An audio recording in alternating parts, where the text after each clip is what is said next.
Ilohim, menga ham shunaqa jinnicha baxt nasib qilsin. U bu narsa pishirib kech qolib ketdik. Yo'q, qayerda yuribsizlar o'zi? Soat allamahal bo'lib ketdi-yu. Assalomu alaykum oyi.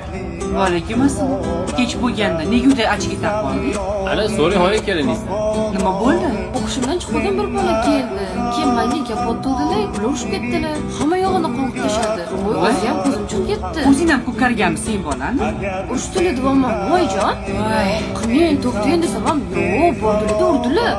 Yo'q, isi joyidami seni? 02 qilib yuborsa menga shu kammi? Qizim oyi, qizim.